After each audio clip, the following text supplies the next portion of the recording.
back to Drift Delvers. It's episode 14.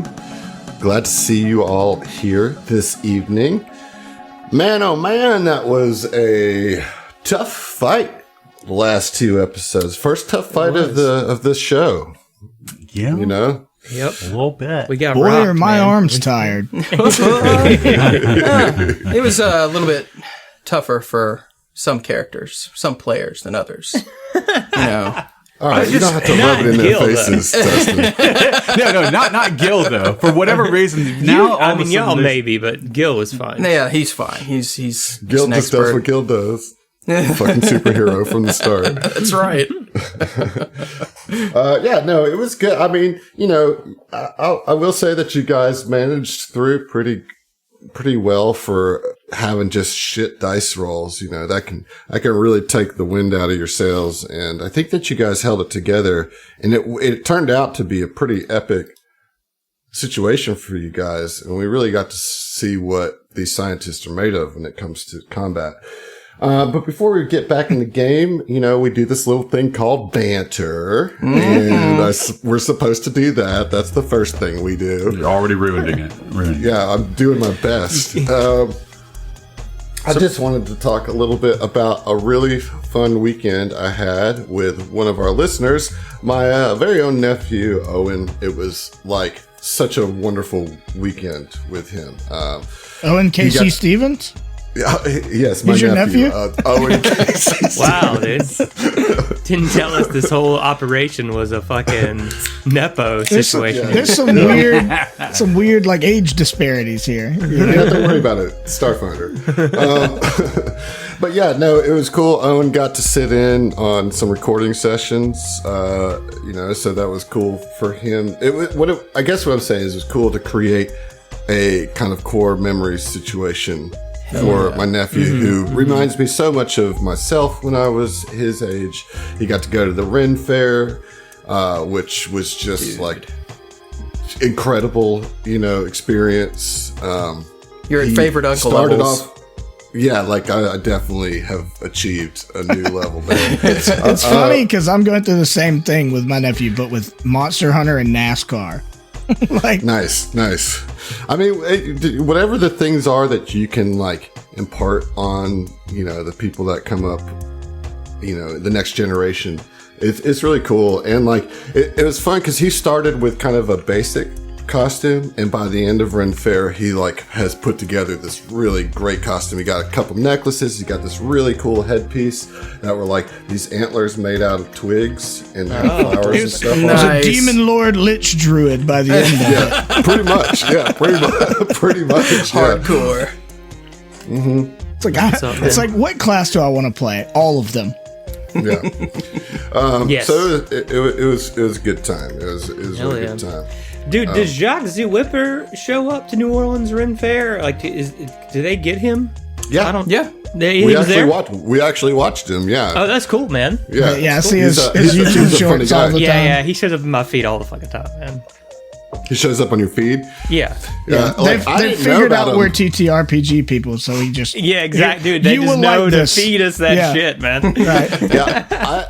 I didn't know about him, but Owen like saw him on the performer list, and he was like, "Guys, can we go check out Jock the Whippers?"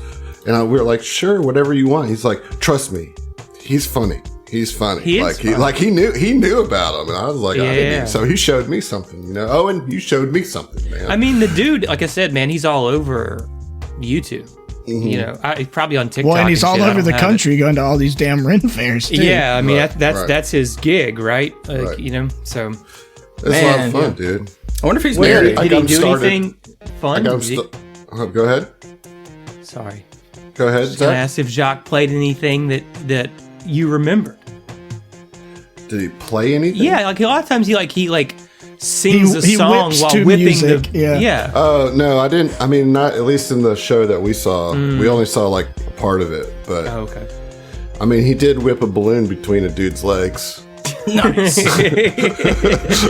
So there was that. I also got Owen started on Lost. So that's a real achievement. No. It's funny he brought that up. I messaged Adam earlier today because at my grandma's house, we're getting the like bathroom replaced and stuff. And I was like, oh, we were like, I hope that doesn't affect recording. And I was like, oh yeah, by the way, my grandma started Lost, like of her own volition, just looking for new shows. And I walked in after work one day. I walked in and I heard the TV, and then I turned. I was like, are you watching Lost? And she was like, yeah, it seems like a good show. I was like, I couldn't be more excited with your show selection by comparison. And I was like, look, you might not like it. Give it a chance. If you get really into it, you stick with it. Season 2, I might start watching it with you. I'm gonna test her out, see if she sticks with the show. And then, literally, 2 days later, I was like, "You still watching Lost?" She was like, "Yeah, I'm like 9 episodes in." I was like, "Oh, you're crushing it." Nice. I love all this love for Lost. Character yet? I think is it Hurley, the bigger dude? Yeah. Better not be Kate. That's all I got. It's. Oh man, it was funny. She doesn't know the names yet. Within the first episode, Owen saw Kate, and Kate is painted as a hero in the first season. But on the first episode, Owen, with no context, not knowing anything about it, she's evil, I think. I was like, yes! It's like, I don't know about evil, but certainly annoying and conniving. Yeah. But he was trying to figure out everything right away. He's like, that's a bad guy or a good guy. Yeah. Mm-hmm. Evangeline Lilly is probably such a nice person. I don't know her. I've seen interviews with her. So she seems very nice. She was actually is equally mad about how Kate was written as all of us watching. Right. You can't hold it against the actress. Yeah. She was not. She doesn't have fond memories of her time on Lost. Oh, that sucks, man. Because it was that was a huge jumpstart for. Yeah. I mean, I'm sure wasn't it? I'm sure she has some good memories, right? Like you don't do something 6 years, and in Hawaii, exactly. She did not like her arc very much, Mm-hmm. I mean, me neither. Yeah, none of us do. It's okay. I mean, where's the lie? She played it well, though. Good. She did. I mean, it happened. And hey, it got her that Lord of the Rings money eventually, That's true. She definitely got there. And that Marvel money. And the Marvel money, man. She's doing fine. Yeah. we can say that Kate sucks, Like, Kate sucks. Yeah. Right. Okay. Yeah. We're allowed. Spoiler alert, Kate sucks. Sorry, G-Unit and Owen. Yeah. Sorry about it. That's just my opinion, but it is fact. All right, so it's pretty objective. So how do you guys feel about your classes now that I know we're still early levels, but early level exposure to your classes after a brutal fight is a good way to stress test what you're looking down the barrel of. How are you guys feeling after that? So, I'm feeling good. Feeling good. I think you're playing a mystic, my boy. I like this mystic class. You're playing the best class in the game. John, I saw your finger go up. What you got? I know that I'm not a fighter right now. After 2 harrowing events with it's interesting having to build this relationship with Gilderon, who's always there to wake Subana up. And she just keeps getting knocked out, and it's just we can't keep doing this. Something's got to give. You can't be always there to you can be, but that's literally the Mystic's job. Yeah, it is, but it just feels man. I just keep getting knocked out, and you keep waking me up, man. That's because us other two are busy getting our asses kicked. Oh, yeah. I mean, that makes sense. I mean, you could be my first subject as a sleep researcher, I just keep waking you up, might as well just keep it going. Let me check that brain after all these. That's right. Impacts. That's the old CTE right there. Yeah. So Zach, you've had to go from playing the best class in the game to a different class. How does it feel to go down a tier? Objection, leading the witness. Right. So I don't look at it as going down a tier. Well, that's good. I like Vanguard. I like the mechanics of Vanguard. I like the flavor of Vanguard. And I like playing Seiyun as a character. So I'm chilling, man. I'm chilling. I'm straight chilling. Yeah. I know that I'm not like super animated or anything, but I'm having a good time. Well, you're playing a stoic as well. Yeah. Playing within the character. Surprise. No, but I don't ever want to be asked to have to be the face of the party. You know what I'm saying? Yeah, that's fine. Yeah. So this is strategically choose my characters' personalities. I would be doubting. I think John tried really hard to strategically not be the face, and yet here he is. I don't know what to say to that. You don't have to say anything. You're doing a good job, and you've stepped up into it, so there you are. Heath, let's talk about Evolutionists. I know you've been up and down with the class as you've tried to make the character. You changed specs, and then you've had some up and downs with Dice Look as well so far. So how are you feeling about Evolutionists? Conflicted, I suppose.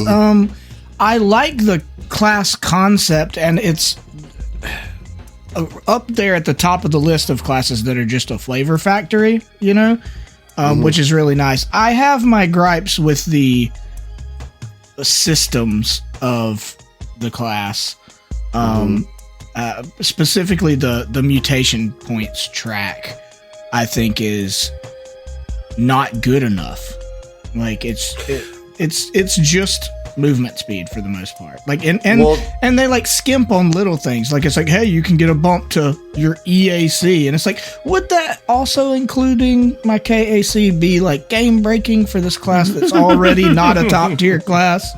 Well, I agree with you on that, but then there's been some things that have been really clutch with the mutation thing, particularly your what is it, the invigorating? Oh, that's not from the mutation track at all. I know, but like the more mutation points you have, the more that more healing I get. Well, and that's the thing is like I don't hate the class because I'm playing the good spec. Like that biotic invigoration is a really good skill. It's not super powerful, but a little bit of spot stamina healing as you go while, not limiting your combat is really nice. I like that feature a lot.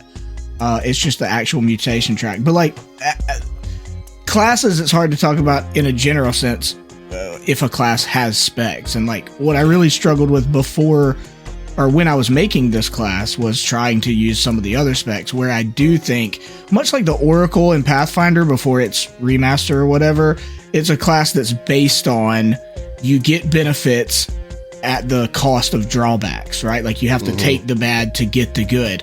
And I don't think with the original Oracle or with this class, for the most part, that the benefits are worth the drawbacks, and the spec that I picked, its drawbacks are the least bad, Well, yeah, we haven't really gotten into that yet, but it is not a good drawback. It could be very dangerous. We've talked about it a little bit. It's just it just hasn't happened. Right. It's just will saves. I'm going to be a real liability on will saves.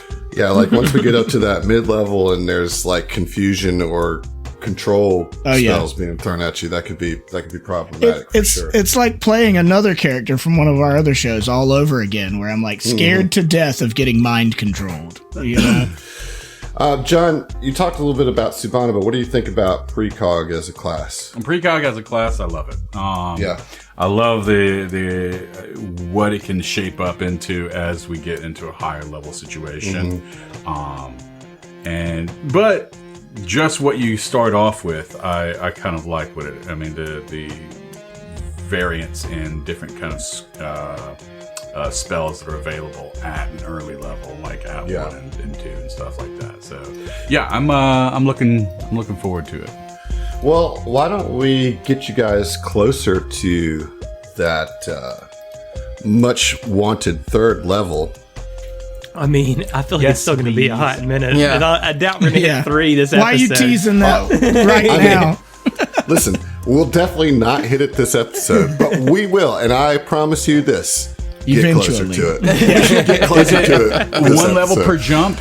Yeah. Yeah, We can establish that right now this early on? No, we are not going to establish We're going to blow this engine up, just start jumping rapid place to place. It's like, hey, that's a level up, bro. I like how you tried to negotiate for it. Though. I was like, hey, maybe one level per jump, huh? What do you That think about seems that? reasonable.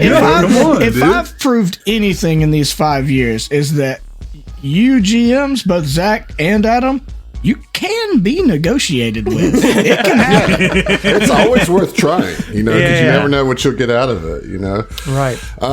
So, last time you guys had this epic escape from the Erasmus Station in the Veskworld Alt universe, and you were in there and you reprogrammed the portal for your universe using quantum signatures and everything like that.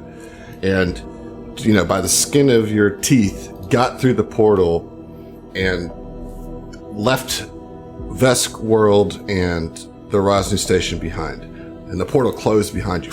Gone. So now you're just here. And if you remember, Rosny Station was situated in the orbit of Eox. Mm-hmm. Okay? Yep. And Eox was there in that reality. It's there in your reality. However, you know that you went to your reality because, you did the calculations right with the quantum signature. So you're in your reality, but when you get there, you look, like once you kind of take a breath and look out through your scope, you see that Eox is in tatter, is like been blown into pieces. So there's like still pieces of the planet there, but it has been completely exploded. Like shattered. Yeah, like shattered. This may be people's first Starfinder podcast. If people don't know about Eox, it is a horrifying planet. Let's do a brief rundown of what Eox is. It's essentially the undead planet, right? Planet zombie. Yeah, exactly. Occasionally I find myself mixing up Eox and Octurne. Fortunately, it's not as bad as Octurne, and that was surprising to me that it's this planet that's like blown up, because immediately my brain thought Octurne, which is a neighboring planet, which is rumored to be the egg of a Lovecraftian great old one, like an eldritch, right? But so Eox though,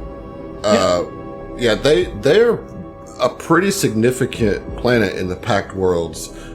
Politically and diplomatically, and they also have a very stout fleet of starships. They have a really strong fleet of starships, and they were key to the Pact Worlds pact being the signed. first one to sign up.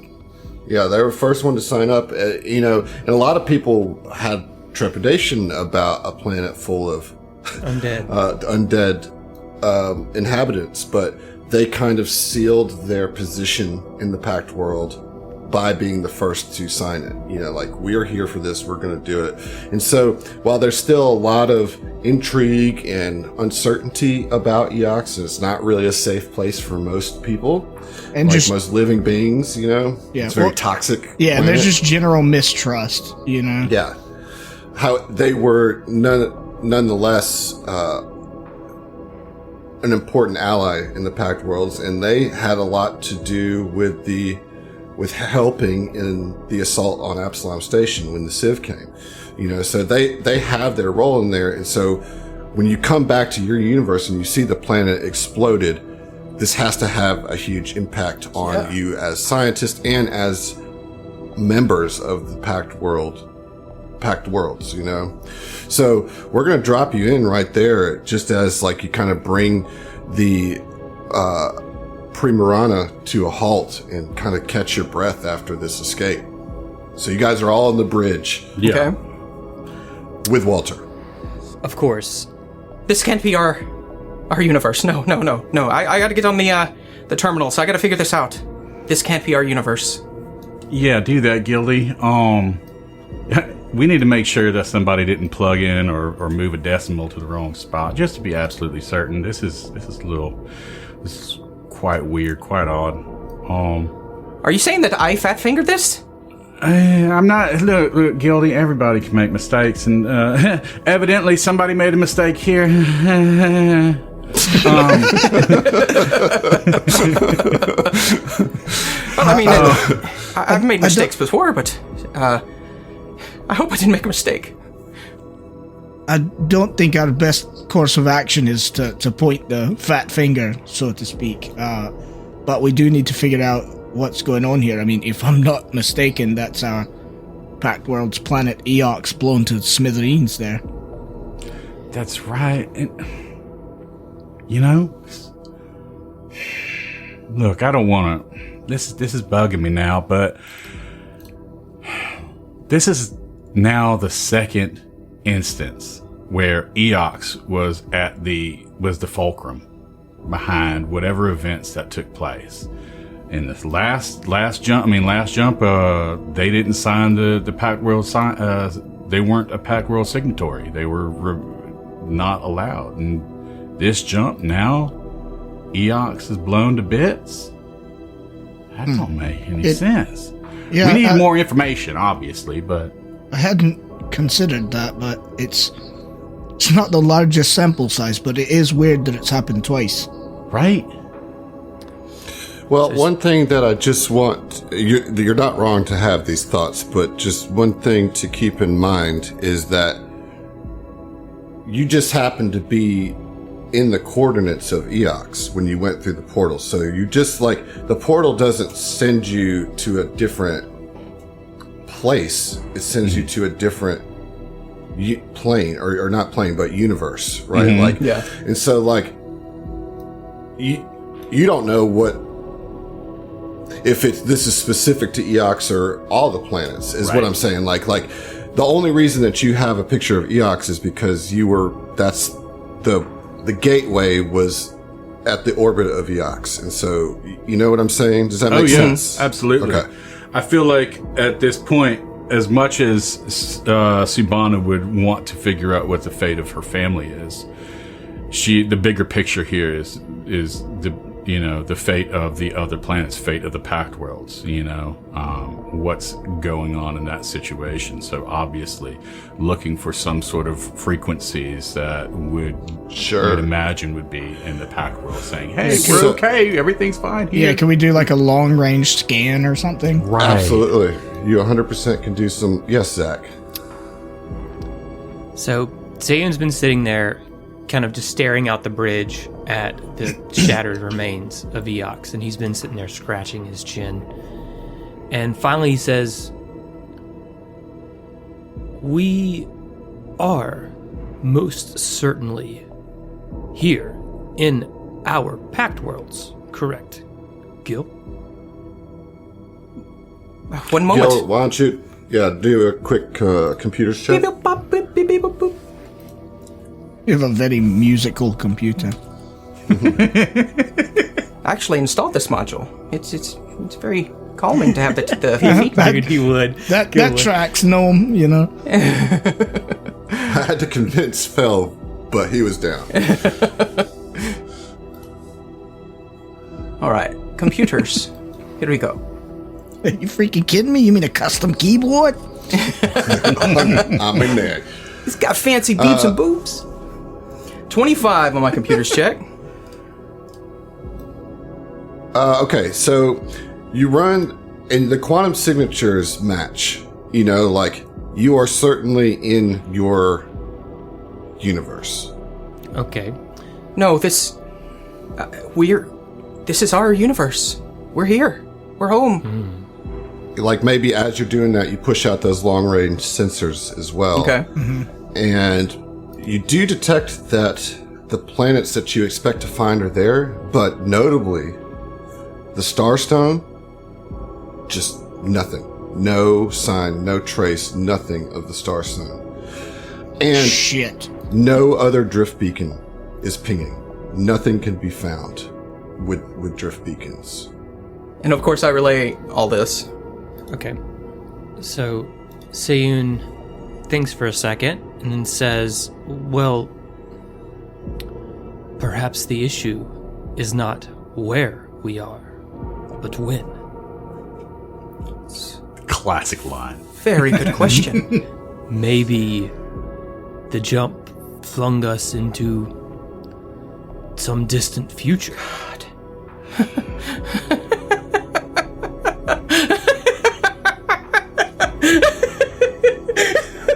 Kind of looking, side-eyeing the others at that like manic laughter here going on. Yeah, I think all of us are looking like, oh, he's lost it. Yeah. It's like, is he laughing or crying? Yes. Yes. Sorry. What the fuck? Let me see if I can figure this out. That's a good question. Is there anything I can do to figure out where? Yeah, that's what I want to know is can we get a date or like Right. relative date? So you tried to pull up the infosphere. And I googled just today's date. You get nothing. You get nothing. It's like There's no 404 infosphere. 404 gateway not found. You know, like on everything you try, like nothing. There's no interweb communication out there. It's This all is gone. This is a big problem. Yes, it is. Is there any? Let me check for local communications. Is there any? I mean, certainly not on the exploded planet of Eox. You never know. Nothing. I know. It's worth checking, but no. There's no life or unlife that can be detected. So if there's anyone down there, they're not talking. You do pick up that that the destroyed planet is emitting just like insane amounts of lethal radiation. And you're currently safe where you're at, but like this explosion, like all the toxicity that was kind of built into the gaseous surface of Eox has now just like, it's just radiating out this very high level of radiation. Sheer toxicity of these cities. These levels of radiation suggest that this planet was destroyed by some rather large nuclear weapon. You could, why don't we roll a physical science if anybody has that? Oh, geez. I don't know if anybody on this crew has that. I'm not trained. I have zero. I'm not trained at all. Yeah. I rolled a 22. Okay, that's not bad. You would know that an explosion of a planet would generate some of its own radiation, Oh, okay. especially a planet that was so already radioactive. So Eox, the reason everybody's undead on Eox is because of a radiation event that happened. I can't remember the particulars. Maybe you guys can, but yeah, John, you know. Yeah. So basically, what happened is that they were trying to get into a battle with their neighboring planets, which is what's currently now the diaspora in our current pack worlds. But it backfired in almost a comedically, but yet also tragic way, in that it, while they were trying to destroy a planet with a weapon that settled on their own planet, and it incinerated their atmosphere. And at that point, because they don't have an ozone layer, radiation came through, and everybody became radiated, and now they live in these big ass bubbles. Yeah, anybody that comes through. It was a different species called the Alibrians that lived there originally, and they were Alibrian supremacists, Right. and declared war on their neighboring planets of Damiar and Iovu. Yep. Yeah. So like, of all the planets to explode, this one is not a good one to explode. I take it back. That's not what I think happened anymore. I didn't know the lore, Yeah. Well, I like it though, because this is how scientists like suss things out. You just put out theories and figure it out, and you're like the least academic of the scientists that are aboard here. You're much more of experience-based study type person. So I think it's all good. Yeah, but that doesn't change the problem that you find yourself Right, in. and that's where I'm at. Is like I don't know what check we're supposed to run in order to get information that will allow us to make a decision. So that's what we need to figure out. I mean, should we just... obviously, there's nothing usable here on the destroyed planet. I mean, could we just head towards another nearest Pact World planet and try to land if we need to? There are no drift beacons in this plane. However, our chaos drive should not depend on drift beacons, correct? Another problem with that is activating that sends you catapulting through planes. So that's not a very Yes, but then we'll level up. So Do it enough but times. you do have conventional thrusters. Slower than light it is. Yeah. To Absalom Station, then?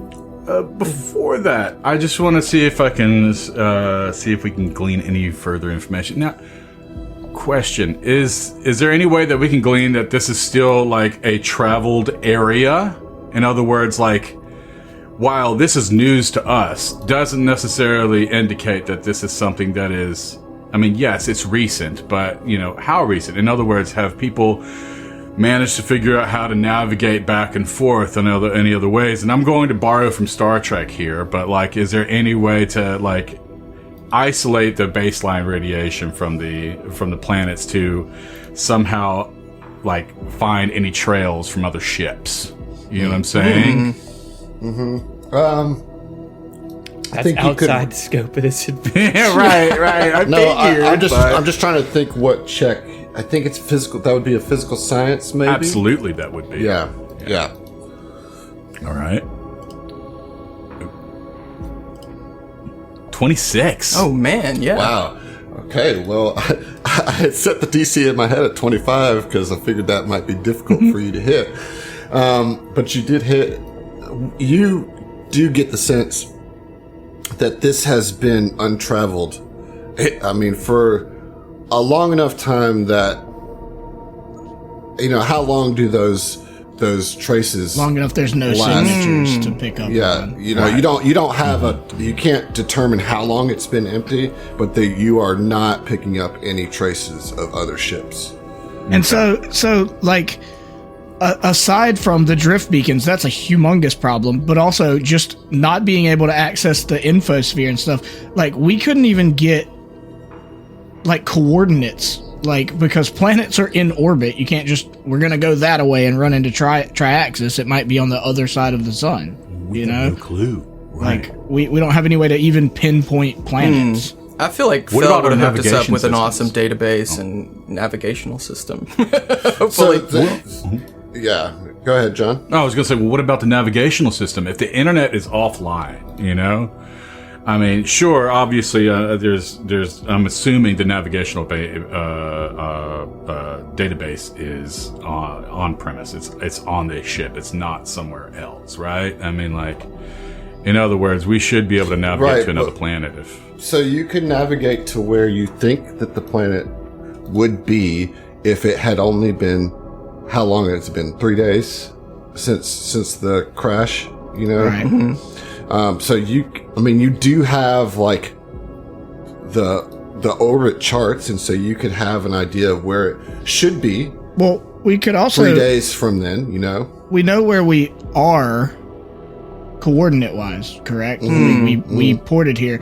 We could, just using astronomy, like using the stars, you could get a better idea of, like, what season it is and what time of the year X planet would be wherever. Star charts, yeah. Well, also one thing to help, like, solidify is that when you jumped here, Eox is still right where it's supposed to be, right? Even though it's blown up, it's not in a different point in its orbit. So whether or not you jumped in time, you're in the same orbit cycle. Yeah, I've got an that's idea. our key right there. That's our key right there, is that it exploded. It's So- in that vicinity. The ancient Aztecs used to track time by tracking celestial drift, right? Mm-hmm. And we would know the star charts where they're supposed to be if time was linear, it's been 3 days. But if we can pull up the star charts, see where the stars and the constellations are at this moment, we'd be able to calculate the exact time it is based on the drift of the stars. No, you could calculate where other planets are, but no, you would. I'm going to tell you, you would not be able to calculate the exact time of which you find yourself. Look! If we can, if we had DeGrasse Tyson on speed dial, he would be able to He'd tell. ruin this We don't. adventure so Yeah. quickly. We don't even have. We don't Like even he does have Google, every man. movie that he ever talks about. Right. So Raya, kind of turns, and I imagine we all look pretty disconcerted, pretty worried, but she's like, I mean, this is going to sound quite self-serving, but I mean, the nearest actual planet is Triaxis. We'd get there a lot quicker than heading to Absalom Station. Any port in a solar storm, I guess. That was my thought. Well said. Yes. It's our best idea. Let's pray there's However- not another solar storm. Like I said, Fair. I'm not a scientist, but I gotta say, I don't like our situation one bit here. We don't either, Walter. Yeah, I just had to express my feelings. Carry on. It's all right. She walks over and pats him on his round walrus shoulder, and it's like, I'm worried too, but at least we're together. What do we tell the others? The truth. The truth? Yes. Okay. Good. I'm not a very good liar. Yeah. You can see right through my tusk. Walter, we're all in this together. It's not just us here. We're all in this. So, what do you think we should do, Walter? I mean, I suppose flying to the closest planet that we know of is as good a plan as any. Make it so. I worry that it too will be pieces. Yeah. Well, that's why we need to go and see. And you guys can see The Starstone, it's gone. there is. impeccable timing, Walter. Sorry. If you start crying, I'm gonna start crying. Well, you say that you can see there's a bit of that with Raya, and there's a desperation to try to get us to Triaxis and see if her homeworld is destroyed in this timeline or whatever we're in. I mean, hey, you are your planet is the closest. I mean, there's nothing selfish about it, not in this kind of tragedy. Yeah, so I guess Subana would engage or ask. Thanks, can't engage. Subama.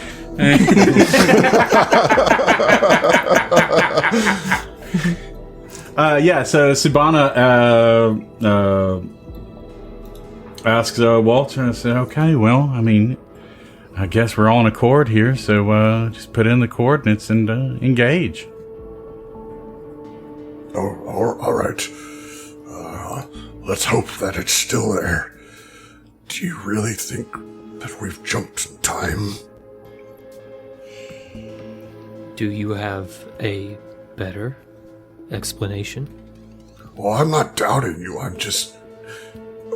that's a scary thing to think about. It's big. It's very big. It is. But we've been having some pretty big things happening to us pretty rapidly, so surprising as it is, I suppose I should be feel more surprised than I do. I'm more worried than anything. I'm glad that we have the four of you with good heads on your shoulders guiding us, because I couldn't do it. There's no way that I could ever be a PC. Not with that attitude, Walter. What's a PC, Walter? Politically correct? No. Oh no. Oh no! Walter, I'm so sorry. So he sets the course, and you guys, Yeah. it'll be several days before you get there. I mean, several days is like a gross under exaggeration given slower than light travel, Right. But Yeah. yeah. Let's just say several days. Continue on Well, impulse. a Yeah, I nebulous mean, like, amount of days. like you know? Yeah. Earth to Mars is a 6-month trip, Right. Right.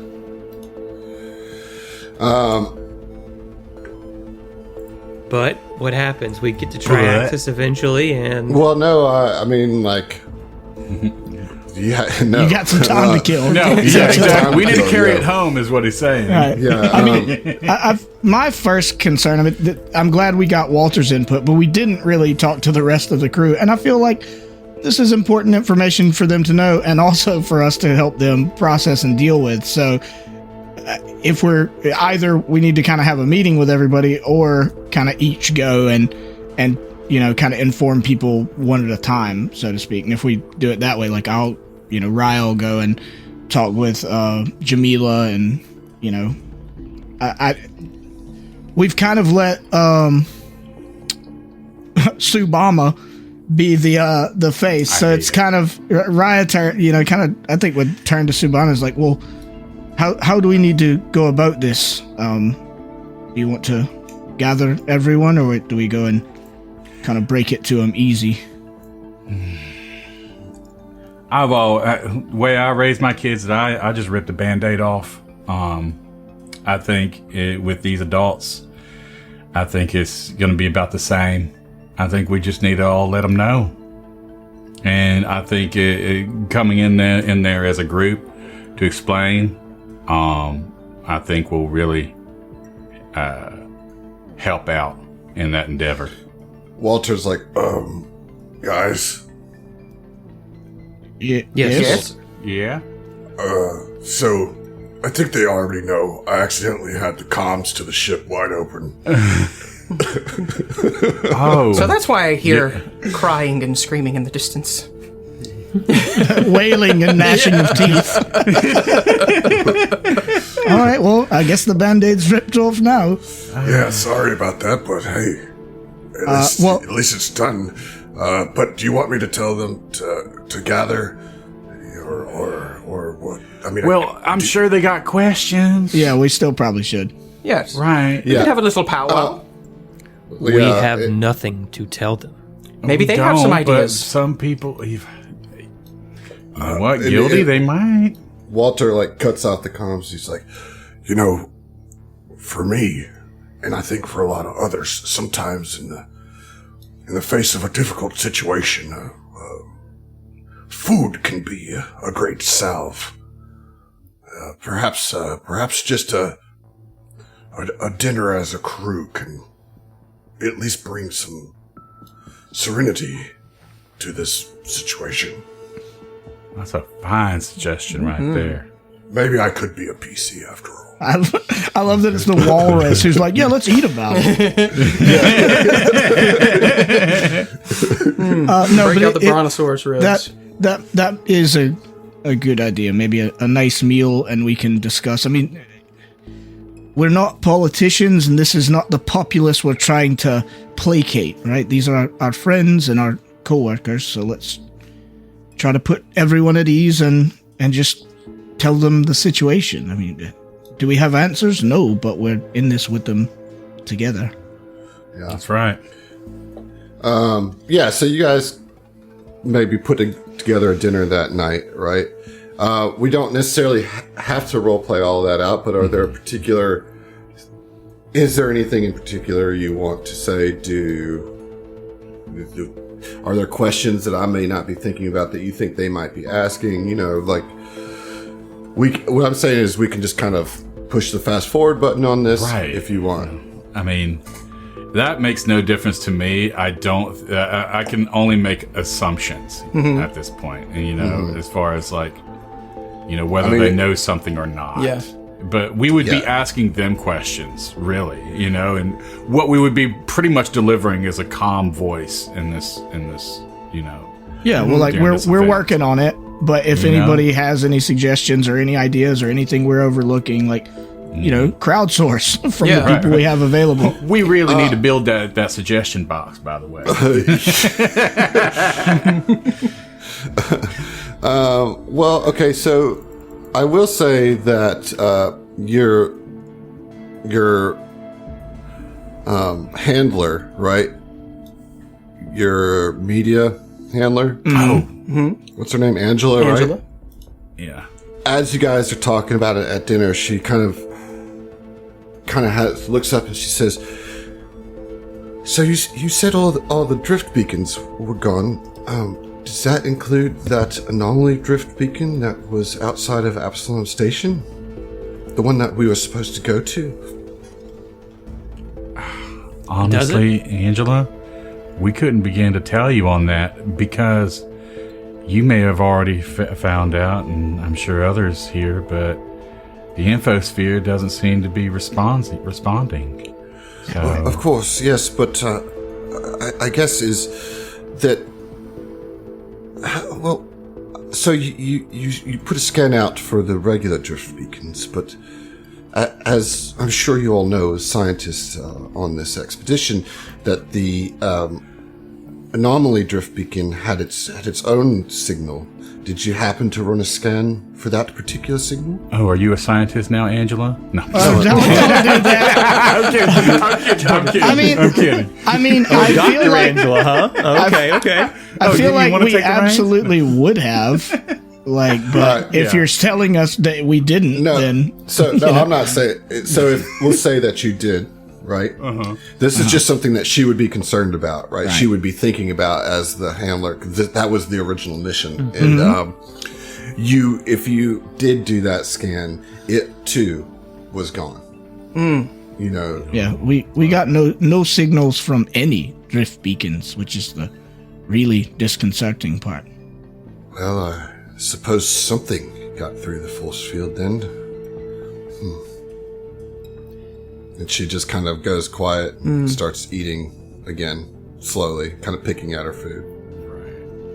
I know this is not really this is not really that helpful, but it's best to not ruminate on the things that you don't really know and can't change. I know it's hard not to in this situation. Things have gotten a little batshit crazy, but let's just try to come together as a crew. I mean, we are a crew at this point, and get through this together and find some purpose in this chaos. That's well said. And if this is a future, perhaps another alternate timeline, even if it's our universe,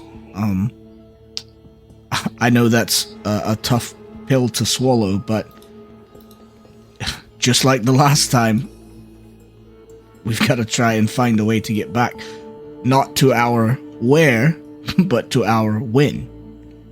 And hopefully we can do that and get back, and all of this won't have happened, and we can prevent it. Yeah, this is a real drift crisis, isn't it? He said the thing. I just wanted to be cool. We could access the drift now if we wanted. All right, well, you guys wrap up dinner. There's a mix of trepidation, but also this feeling of at least having a crew, the support of each other. And everybody is exhausted. You guys probably the most, considering everything that you went through. And so, the doctor will treat up any wounds that you might have, and then you guys can also get a full rest as you go to sleep. When you sleep, the four of you all experience dreams again. None so as intense as the ones you had a night ago, or night or two ago, however long it's been. But it is the same visions of that kind of blown out space station. Because each of you had this different view of this space station. And you see that, but this time you hear this music in your head as you dream. There, you actually hear like a song. And it's this strange mechanical sounding song, like almost like Nine Inch Nails, Industrial. but like it has a more positive feeling than that.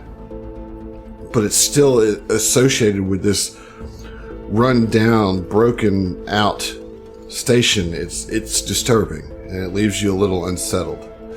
But you wake up with that song kind of echoing through your head,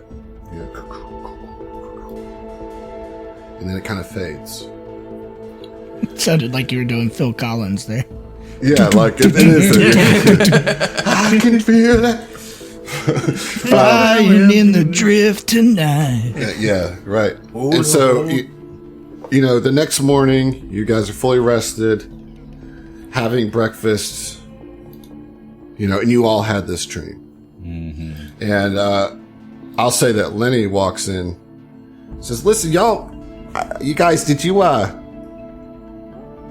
got this song stuck in my head. I don't usually hear things in my dreams, right? Do you guys normally hear things in your dreams? It's usually just a lot of images, but I'm like, I woke up with this thing stuck in my head." Yeah, that's it. That's the one. Yeah.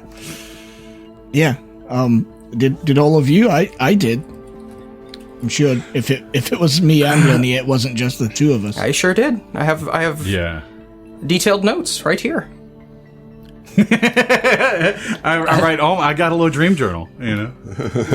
I cannot say that I have detailed notes. However, I also experienced similar events, and that song is also entirely too catchy. Yes, that drum part. That's my favorite part right there. I almost didn't want the dream to end. Right. It was. I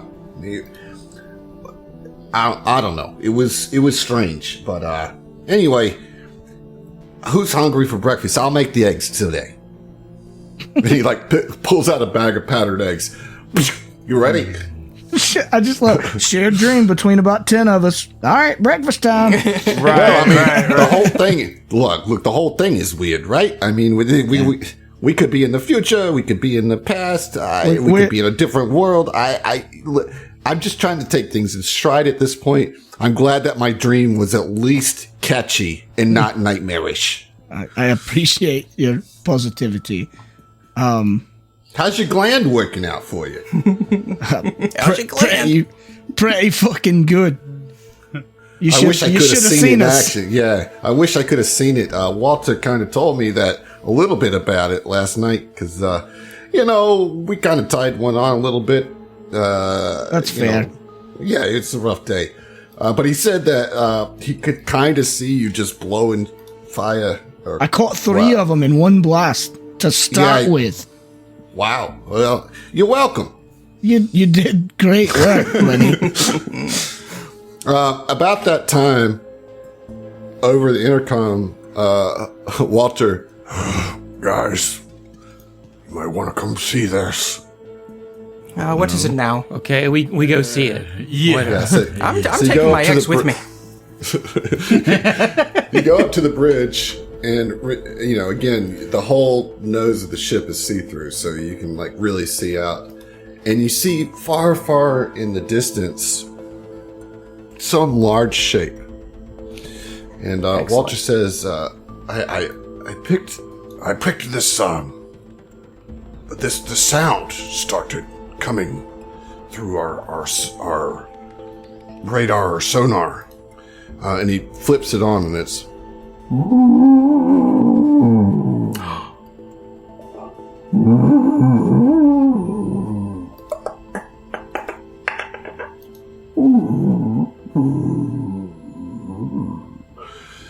What do you think that is? Walter, can you isolate those frequencies? Can we? Sure can. Sure can. No. Sure can. Sure can. Not you, Lenny. Damn it! Now I'm talking like Subana. I can't say anything right. I'm just so worried about Triaxis. This jump has muddled all our accents. What shall we do? We just wandered into a nebula cloud, and all of a sudden we're all just switched. That's book 2. We all have brain switcheroos. Right. A little Freaky Friday sesh. Anybody that wants to can roll a life science on For sure. these sounds. Man, I'm just waiting on you to say mysticism. I have points in life science. Let's go. 22. 22. 15. Garbage. 12. Okay. Anybody Incapable. Else? Okay. Well, I'll tell you this, Subhana.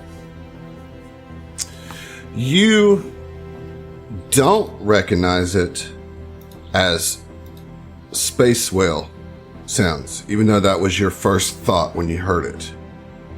But as you once the frequency gets filtered and you just hear it, there's some differences here, and it's not the traditional space whale sounds, although they are similar, which gives you an indication that this might be something like space whales, but not the ones that have been around your star system.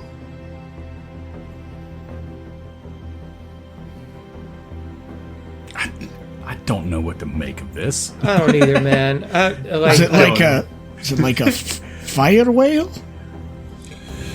Well, I don't know what it is, but it's coming in our direction. But it doesn't seem to be coming very fast. Maybe we can Let's close meet the this distance. head on. Well, whatever happens, I'd like for us to at least be prepared. So we just need to be close to our stations in case chaos ensues. So yeah, you just guys kind of like drift towards it as they drift towards you, and as it gets closer, you see that's actually like 3 or 4 of them. It's actually 4 of them, and I will show you a picture of. Yes. I'll wait with bated breasts. This will be in our Discord chat. Let's see. Oh, that's my fantasy football chat. That's the wrong place. So, would somebody like to describe these things I don't for like our it. listeners? Oh, grody.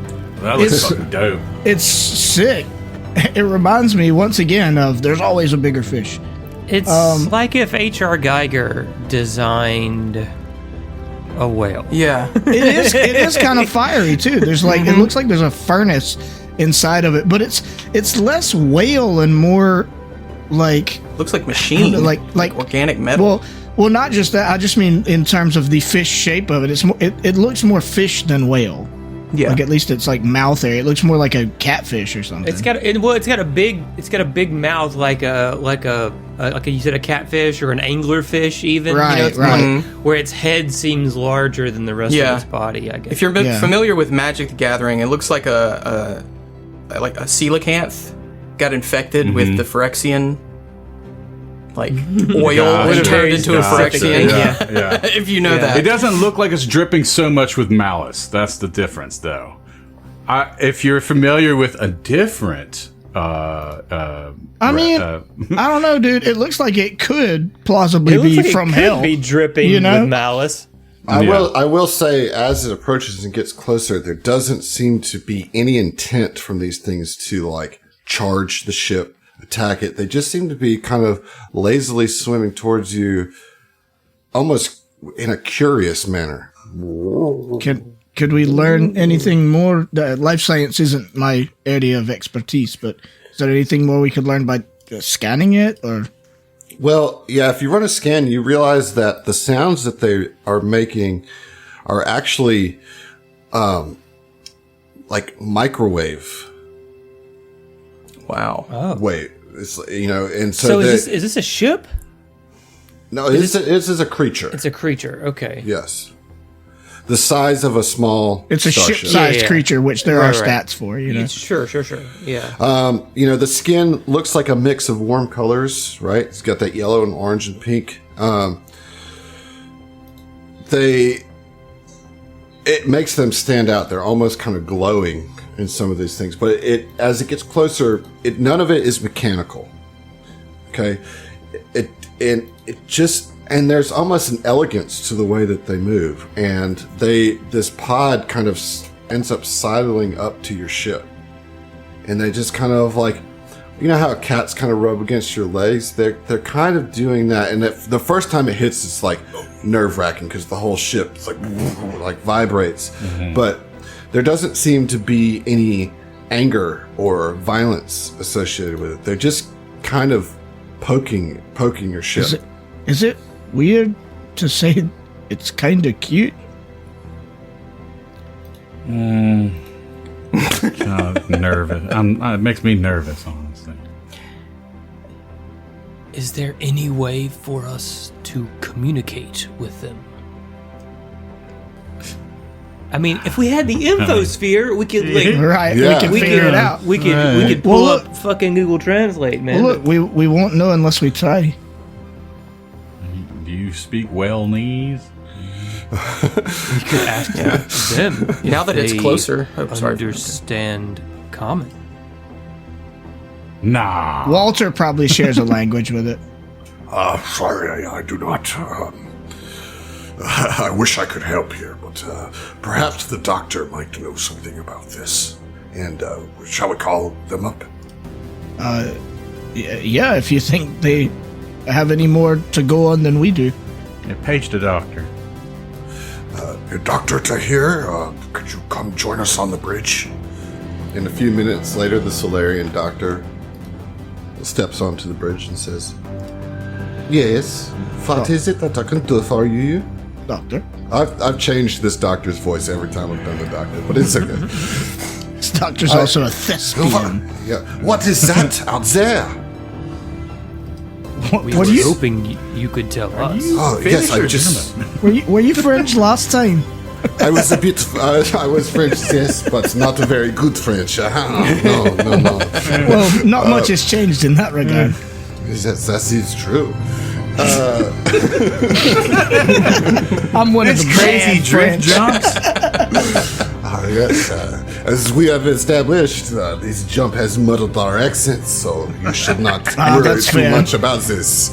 Yes, let me do a quick study of this phrase for a few moments, and I'm going to roll. Yeah. See what we can get. Can I aid? Sure. But can you aid with life science? Yes. Ooh, I want to aid. I'll try to aid as well. I mean, shoot. I feel useless in this. I got a 10. Do not aid. Okay, that is an aid. All right, I aid with 19. Nice. Okay. You guys are both like, it's not a space whale. We know that. We know that much for sure. And the doctor says, I cannot believe this. Yes, no, this is very rare. We are lucky indeed to see such a thing. This is a good omen. These are called Vorajas. They are a very rare species, and their migrations are unpredictable. They are beautiful, are they not? Yes. Do you know anything more about them besides their name? Maybe they're. Is there anything that they can do to help us? I mean, that's the first thing that I think about. I know that they are not dangerous to us. They do not present any threats to our safety. As I said, they have been considered good omens to those that see them. Can they communicate? No more than a common beast. No more than a regular space whale. Yes, these are often mistaken for space whales, or omas as they are called. But their sound, it is so nice. Well, I suppose thanks. And Raya turns and is like, well, might as well, and uses her smartphone or data pad or whatever to snap a picture of them. Save that They for freak later. out. No, you cannot take a picture. No, I'm just kidding. And like, then they kind of just like move past you, and they kind of go on their way. Question. Yeah. And I wonder. I may have missed it, but could we discern whether these whale noises were from stress, or from mating, or just regular as well? You know, just are they running? Well, obviously they don't. Go ahead. The doctor can say that, well, they don't have like in-depth communication, that these sounds and the particular pitches that they were using is typically indicative of curiosity. And so they just checked you out as they were passing. And they do. They pass by, leaving no harm. It's just this experience that you had seeing these things. However, while you have the frequency detector, right, your sonar detector dialed in, you, as their sounds drift away, another sound starts coming through, and it is the sound of that song that you heard in your dreams. And Walter's like, oh, that was in my dream last night. I can hear What it the hell? coming in the drift tonight. He tries to, you guys try to like source where it's coming from, and you can't get a pinpoint, but you do know that it is coming from the diaspora, which is much closer to you than anything else. And we'll see you. Going to the diaspora. I'm gonna go check on my planet. Thanks for listening to the STF Network. If you want to hear more from us, check out our other Starfinder and Pathfinder shows at the STFnetwork.com. That's the STFnetwork.com. And support us on Patreon to listen to our bonus podcast, including our homebrew adventures and Tom Talks, our behind-the-scenes show. Stay groovy, possums.